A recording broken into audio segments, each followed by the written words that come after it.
नमस्कार शेतकरी मित्रांनो, मी संकेत वानखडे आपणा सर्वांचे माझे YouTube channel digital agro academy मध्ये मनपूर्वक स्वागत करतो। आज तुम्हा सर्व शेतकऱ्यांसाठी एक अतिशय उपयुक्त अशी माहिती आजच्या व्हिडिओमध्ये घेऊन आलो। ही माहिती राहणार आहे आपली जीवामृत विषयीची। जीवामृत नेमकं काय आहे, त्याचे फायदे काय आहेत, ते तयार कशा प्रकारे करायचं, ते तयार करण्यासाठी कोणकोणती सामग्री त्या ठिकाणी लागते आणि किती प्रमाणात लागते आणि किती दिवसांमध्ये हे जीवामृत तयार होतं, याची संपूर्ण सविस्तर डिटेलमध्ये माहिती जी आहे ती या संपूर्ण व्हिडिओमध्ये आपण बघणार आहे। तर ही संपूर्ण माहिती जाणून घेण्यासाठी तुम्हाला हा व्हिडिओ जो आहे तो स्किप न करता शेवटपर्यंत बघायचा आहे, जेणेकरून तुम्हाला जीवामृत कशा प्रकारे तयार करायचं आणि कशा प्रकारे तुमच्या शेतामध्ये अप्लाय करायचं याची संपूर्ण सविस्तर माहिती अचूकपणे त्या ठिकाणी कळून येईल। आणि शेतकरी मित्रांनो, आतापर्यंत जर तुम्ही आमच्या चॅनलवरती नवीन असाल, चॅनलला सबस्क्राइब केलेलं नसेल तर सर्वात आधी जाऊन डिजिटल ॲग्रो अकॅडमी या YouTube चॅनलला सबस्क्राइब करा, नोटिफिकेशन बेलला क्लिक करा, जेणेकरून असेच नवनवीन शेतीविषयक माहितीचे जे व्हिडिओज आहेत ते व्हिडिओ तुम्हाला सर्वात आधी बघायला मिळतील। चला तर वेळ वाया न घालवता आपण आपल्या विषयाला सुरुवात करूया। तर शेतकरी मित्रांनो, जीवामृत एक अत्यंत महत्त्वाचा असा घटक आहे। जीवामृत तयार करण्यासाठी आपल्याला जे आहे काही प्रमाणात काही 4 ते 5 घटक त्या ठिकाणी लागतात। ते 4 ते 5 घटक जर आपल्याकडे असले तर आपण जीवामृत हे अतिशय सोप्या आणि साध्या पद्धतीने त्या ठिकाणी बनवू शकतो। आणि माझ्या अंदाजे जीवामृत वापरणं हे आत्ताच्या शेतीसाठी अत्यंत गरजेचं आहे, कारण आता सध्या जी आहे मातीची आपल्या जमिनीची जी आहे ती उत्पादन क्षमता घटत चाललेली आहे। ती उत्पादन क्षमता वाढवण्यासाठी जीवामृत हा एक अतिशय चांगला असा प्रकार आहे। जे शेतकरी जे आहे त्या ठिकाणी ऑर्गॅनिक फार्मिंग करत असतील, त्या ऑर्गॅनिक फार्मिंग साठी जीवामृत हा एक मेन घटक असतो। जीवामृत काय करतं, जीवामृत आपल्या जमिनीमध्ये जाऊन त्यामध्ये मायक्रोबियल ऍक्टिव्हिटी वाढवतं, न्यूट्रिएंटची जी अवेलेबिलिटी असते, न्यूट्रिएंट जे असतात त्यांचे क्षमता त्या ठिकाणी वाढवते, न्यूट्रिएंट मोठ्या प्रमाणात अवेलेबल आपल्या जमिनीमध्ये करून देते, जेणेकरून आपल्या पिकाला जास्त प्रमाणात न्यूट्रिएंट भेटेल आणि पीक जोमाने वाढेल। तर शेतकरी मित्रांनो, आता आपण बघूया की हे जीवामृत बनवण्यासाठी काय काय घटक आपल्याला त्या ठिकाणी गरजेचे आहेत। तर त्या ठिकाणी आपल्याला मुख्यतः 5 ते 6 घटक महत्वाचे असतात। पहिला घटक म्हणजे पाणी। पाणी महत्वाचं आहे। पाण्यानंतर दुसरा घटक जो येतो तो म्हणजे गोमूत्र। गोमूत्र लागेल, त्याच्यानंतर गाईचं शेण लागेल, त्याच्यानंतर गुड लागेल, गावरान गुड जो असतो जागरी त्याला आपण म्हणतो, गावरान गुड तो लागणार आहे। त्याच्यानंतर 5वा घटक जो आहे तो म्हणजे माती।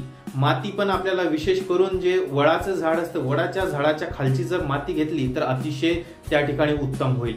आता तीच का, कारण वडाच्या खालची माती जी आहे ती त्याच्यामध्ये भरपूर प्रमाणात ऑक्सिजन असतं, ऑक्सिजन अवेलेबिलिटी जास्त असते, कारण वडाचं झाड नेहमी ऑक्सिजन देत राहतं, त्यामुळे ते आपल्याला न्यूट्रिएंटची सुद्धा जास्त अवेलेबिलिटी असते त्या मातीमध्ये। किंवा ते नाही भेटले तुम्ही तर नवीन निर्माण झालेली ॲल्युव्हियल सॉइल त्या ठिकाणी वापरू शकता। नाहीतर मग त्या ठिकाणी जो 6वा घटक आहे, 6वा घटक आपल्याला घ्यायचा आहे आटा, त्याच्यामध्ये बेसन आपल्याला त्या ठिकाणी लागेल। अशा प्रकारे हे 6 घटक आपल्याला जीवामृत तयार करण्यासाठी लागणार आहेत। तर आता आपण जे आहे प्रोसेस बघणार आहे की कशा प्रकारे आपण हे जीवामृत तयार करू शकतो। तर शेतकरी मित्रांनो, आता आपण हे 200 लिटर साठी बघणार आहे। हे जे सगळी प्रोसेस सांगणार आहे मी तुम्हाला 200 लिटर साठी सांगणार आहे। तुम्हाला जर कमी अधिक प्रमाणात बनवायचं असेल तर त्यानुसार तुम्ही त्याच्यामध्ये चेंजेस करा। तर सर्वात आधी जे आहे आपण पाणी घेणार आहे 200 लिटर। एका ड्रम मध्ये 200 लिटर पाणी घ्यायचं। त्याच्यामध्ये जे आहे तुम्हाला 10 किलो गाईचं शेण घ्यायचं आहे। 10 किलो गाईचं शेण प्लस 10 लिटर गाईचं म्हणजे गोमूत्र, हे 10 तुम्हाला दोन्ही पण घ्यायचे आहेत। एक 10 लिटर गोमूत्र आणि 10 किलो गाईचं शेण, हे 2 घटक झाले। हे 2 घटक तुम्हाला पाण्यामध्ये त्या चांगल्या मिसळून घ्यायचे। आधी टोपल्यामध्ये पाणी घ्या, टोपल्यामध्ये हे शेण जे आहे गाईचं शेण तुम्हाला टाकायचं आहे, चांगल्या प्रकारे थोड्या पाण्यामध्ये ते विरघळून घ्यायचं आहे।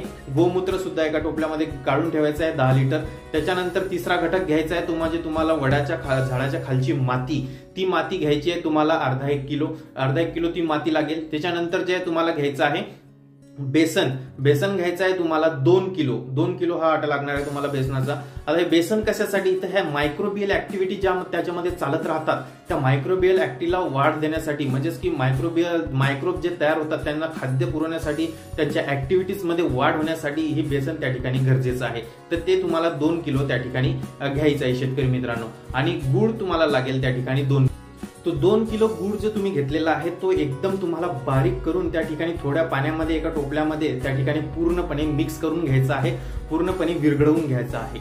गावरान गुळ त्या ठिकाणी तुम्हाला लागेल। त्याच्यानंतरचा जो घटक होता तो म्हणजे बेसन। तो बेसन पण तुम्हाला थोड्या पाण्यामध्ये एका टोपल्यामध्ये पूर्णपणे मिक्स करून घ्यायचा आहे। त्याच्यामध्ये कुठल्याच प्रकारच्या गाठा राहिल्या नाही पाहिजे, पूर्ण विरघळून त्या ठिकाणी तुम्हाला घ्यायचं आहे। आता हे सर्व घटक तुमचे तयार झाले।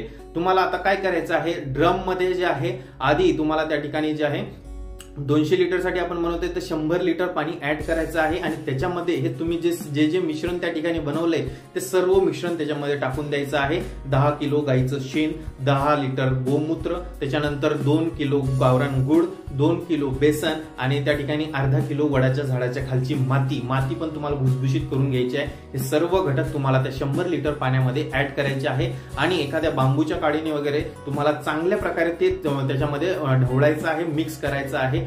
5 मिनिटांसाठी तुम्हाला ते त्याच्यामध्ये ढवळायचं आहे। 5 मिनिटांनंतर उरलेले 100 लिटर परत तुम्हाला त्या ड्रम मध्ये टाकायचं आहे। अशा प्रकारे 200 लिटरचं तुमचं सर्व मिश्रण तयार होईल आणि त्याच्यानंतर परत एकदा तुम्हाला ढवळून घ्यायचं आहे चांगल्या प्रकारे आणि त्याच्यानंतर एक सुती कापडा घेऊन तो ड्रम जो आहे तो ड्रम तुम्हाला पूर्ण त्या सुती कापडाने पॅक करून घ्यायचा आहे आणि त्याच्यानंतर त्याच्यावरती एक झाकण ठेवायचं आहे, जेणेकरून एअर टाईट कंडिशन त्याच्यामध्ये तयार होईल।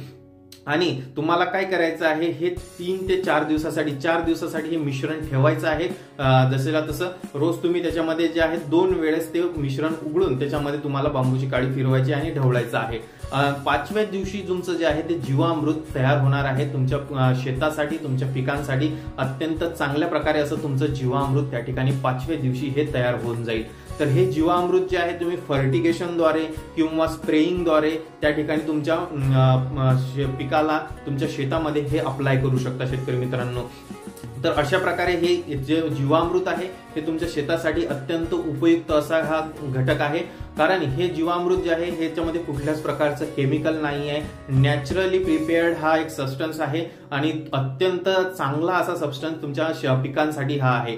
याच्याद्वारे तुमच्या शेतामध्ये मायक्रोबियल ऍक्टिव्हिटीज वाढतील, माती तुमची भुसभुशीत होईल, त्याच्यानंतर न्यूट्रिएंट्स मोठ्या प्रमाणात मातीमध्ये अवेलेबल होतील, कारण मायक्रोबियल ऍक्टिव्हिटी वाढल्या, मायक्रोब जे आहे ते मायक्रोब जर तुमच्या जमिनीत आले तर त्याच्यामध्ये ऑर्गॅनिक मॅटर सुद्धा वाढेल, जमीन सुद्धा भुसभुशीत करतील आणि न्यूट्रिएंट जे आहेत ते सुद्धा अवेलेबल होतील। तर अशा प्रकारे जे आहे खूप सारे फायदे या जीवामृतचे आहेत तुमच्या शेतासाठी। तर नक्कीच आता शेतकऱ्यांनी जे आहे ऑर्गॅनिक शेतीकडे हळूहळू वळलं पाहिजे। एकदम म्हणत नाहीये मी, कारण एकदम वळल्यावरती तुम्हालाच त्याचा घाटा होणार आहे, तुम्हालाच लॉस होणार आहे, कारण ऑर्गॅनिक जमीन तशी राहिलेली नाहीये। ऑर्गॅनिक शेतीकडे एकदम वळाल तुम्हाला त्या ठिकाणी 100% त्या ठिकाणी लॉस होईल, घाट्यात तुम्ही जासाल। पण एकदम न वळता हळूहळू आपल्याला थोडं करत ऑर्गॅनिक कडे जायचं आहे, जेणेकरून दोन्हींचा बॅलन्स आपल्याला ठेवायचा आहे, केमिकलचा प्लस ऑर्गॅनिकचा।